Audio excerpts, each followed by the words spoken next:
Muy buenas tardes, estimados seguidores de mi canal Cine Cubano de la Diáspora, Nación e Identidad.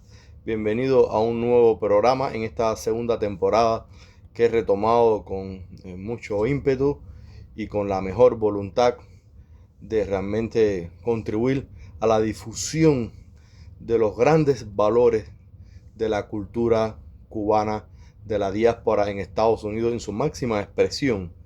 Sí, no solo la cinematografía, que es bastante poco conocida, diría que creo que es la expresión artística de la diáspora en Estados Unidos, producida por la comunidad cubana, que menos conocimiento, o sea, que más desconocida es en Cuba, aunque ya en mi espacio anterior argumenté sobre algunos gestos que hubo editoriales en Cuba para dar a conocer ese tipo de cinematografía, la literatura, no sé, el teatro en general,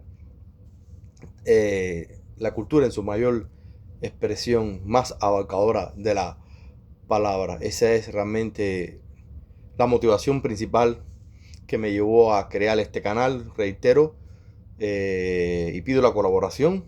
Está además, es retórico repetirlo, de que todos los que puedan suscribirse a este canal, pues le den a la campanita y le den like y que lo comparten, lo promuevan, sobre todo entre los cubanos de la isla y bueno, también mis coterráneos de Cienfuegos que tal vez se acuerden de mí. Un servidor, Jorge Luis Lanza, soy crítico de cine, exiliado en Estados Unidos y bueno, también académico que también he incursionado, ¿no?, en estos temas de las ciencias políticas, estudios sobre la sociedad civil, el totalitarismo, los derechos humanos. En el espacio de hoy quiero hacer algo especial, algo diferente, porque creo que la vida y el tiempo lo ameritan y es una manera de hacer un homenaje, hacer justicia, y me estoy refiriendo a ese gran proyecto cultural que fue, porque ya desapareció lamentablemente, la revista Encuentro de la Cultura Cubana o Cuba Encuentro.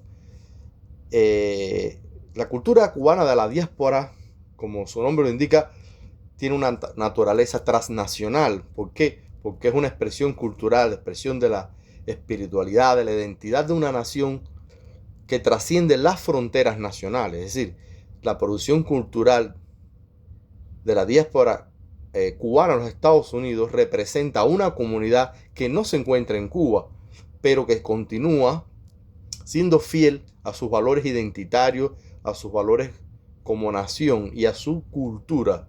Es una manera es una expresión, la cultura cubana de la diáspora es una expresión de resistencia cultural de una comunidad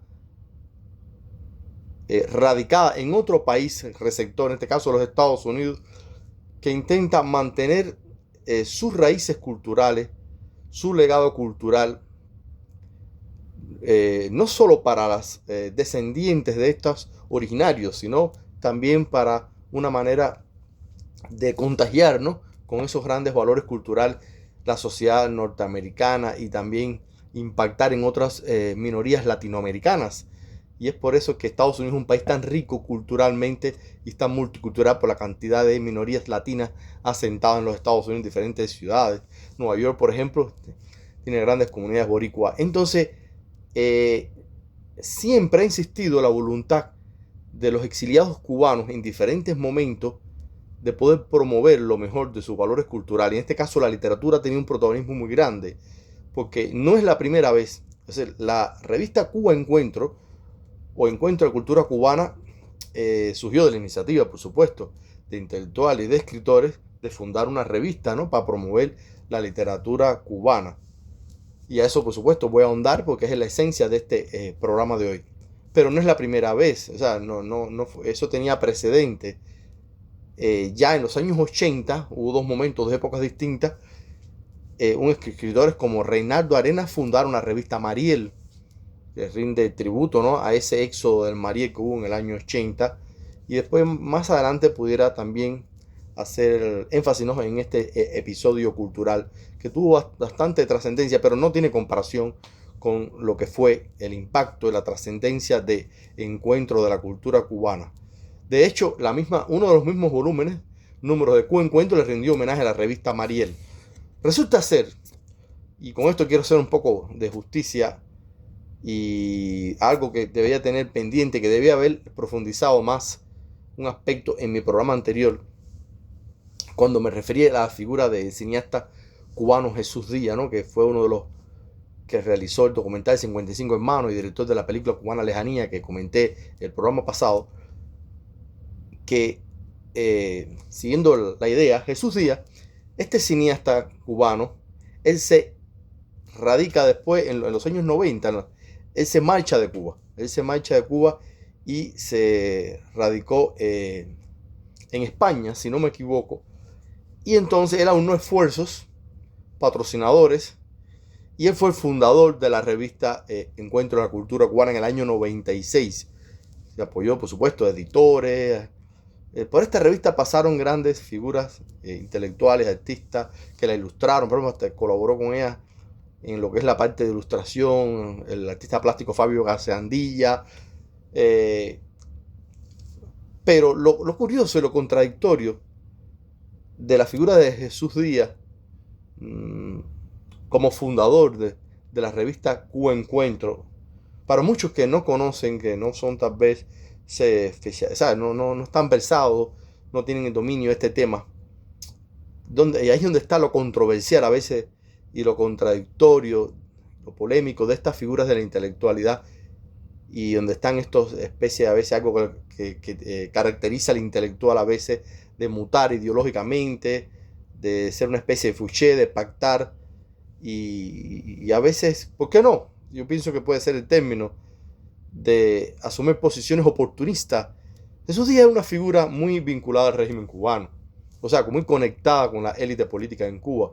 Por eso tuvo muchas licencias y pudo tal vez hacer muchas cosas tal vez osadas y valientes en su momento, en una época de más represión, de mayor censura, que otros no pudieron hacer. Y tal vez ese mismo vínculo de él con figuras de la diáspora cubana, con la comunidad cubana, los Estados Unidos, lo hizo tal vez, no sé, tener algún tipo de conexión que ya tenía de antemano, que le posibilitaría poder volcarse a estos proyectos en el futuro, y sabrá Dios qué tipo de más conexión política rara, oscura, porque resulta ser que Jesús Díaz fue secretario del Partido Comunista en el ICAI, fue una figura intransigente en lo político ideológico, o sea, que se aprovechó de su estatus, de sus influencias políticas, también para poder desarrollar su carrera, independientemente de que tenía talento, como, por supuesto, como intelectual, porque también dejó algunas obras escritas. Pero bueno, su viraje, su movimiento radical lo hizo precisamente en el exilio, de fundar esta revista que perseguía unir a toda la creación artística y a toda la intelectualidad cubana del exilio, y fue clave yo pienso que su mérito principal de toda su vida antes de su muerte fue precisamente esta revista, que tuvo financiamiento de la AESI, o sea, Agencia de Cooperación Española Internacional, y sobre todo mucho patrocinio del expresidente español socialista de esa etapa, una etapa muy bonita de España, Felipe González, y algunas otras instituciones. Su sede era en Madrid, en España, y se publicaron en toda su historia 54 volúmenes. Incluso gracias a esa revista se publicó una obra censurada y que es un testimonio demoledor de lo que es la penetración de la seguridad de Estado en el mundo intelectual cubano, que fue ese cuento o novela de Eliseo Alberto Diego Lichi, que ya en una ocasión le dediqué un programa a él que se llama Informe contra mí mismo, y que es realmente una obra sobre la cual el mismo Eliseo Alberto Diego se refiere y hace a grandes análisis, valoraciones, esa especie de documental, testimonio que el cineasta Jorge Dalton realizó en vida de Eliseo Alberto Diego. Esa obra se pudo publicar ahí en unos números de Cuba Encuentro. También colaboró con ella desde Cuba ese gran escritor, poeta Raúl Rivero, que fue uno de los encarcelados en la Primavera Negra del 2003, y uno de los elementos probatorios que usaron en su contra es tristemente es un régimen que se dice que defiende la cultura. Eso fue haber tenido la revista Cuba Encuentro. Bueno, la revista desapareció, pues ya falta en financiamiento, y como todo en la vida tiene un principio y tiene un final, todo envejece.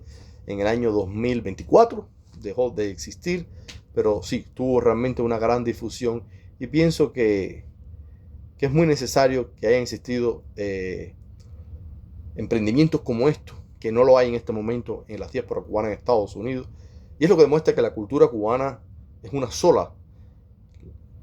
Cuba, la nación, lo más valeroso de nuestra nación, es una sola, y se encuentra tanto en la isla como en la diáspora. En ambas partes ha habido intolerancia y resistencia cultural, pero no es menos cierto que ha existido más intolerancia cultural en la isla, donde se ha vetado mucho. El régimen cubano, su política cultural ha censurado mucho la difusión del arte de la diáspora cubana en Estados Unidos. En cambio, la revista de la Cuba Encuentro promocionaba escritores y promovía y comentaba sobre casi todo lo que se acontecía culturalmente en Cuba, independientemente de los trasfondos ideológicos. El mismo Festival de Miami ha promovido películas como Conducta, Ernesto Darana, Havana Station, de Jean Padrón, y ha sido abierta y flexible en ese sentido. Es una lástima que la política cultural en Cuba no tenga la misma vocación de apertura, de flexibilidad, de reconocimiento cultural. Amén de determinados gestos como ese de la revista La Gaceta de Cuba en relación al cine cubano de la diáspora en el 2006, a ese dossier que se publicó, que sí, realmente es algo digno de mencionar, y es una lástima que capítulos como esos no se han vuelto a reeditar. Y con esto ya quiero finalizar mi programa de hoy. El tiempo no me permite para más. Solamente quiero cerrar, como me gusta a mí, siempre con algún poema, algún texto de algún escritor cubano de la diáspora, algún artista, con un texto poético, una especie de reflexión del poeta exiliado cubano Pablo Medina, donde define al exiliado de esta manera. El exiliado ha perdido el lugar donde estuvo y ha convertido ese lugar perdido en la fuente de sus mitos, en la raíz de su anhelo y en el aroma de su desespero. Se repiten a seguida las palabras nostalgias, desarraigo. La evocación retorna invariablemente al ámbito familiar, esa transcripción al entorno individual de conceptos voluminosos como patria, cultura, país, nación. Cuando las fronteras geográficas se evaporan y los marcos de una cultura se confunden en la marejada de interconexiones de adherencias, cuando no queda en apariencia más refugio que uno mismo ante la escalada de la extrañez, aparte de la letanía de lamentos por el Edén perdido. Muchas gracias, y reitero que le den a la campanita, se suscriban, colaboren con este proyecto, con este canal modesto, y nos estamos viendo en próximos programas.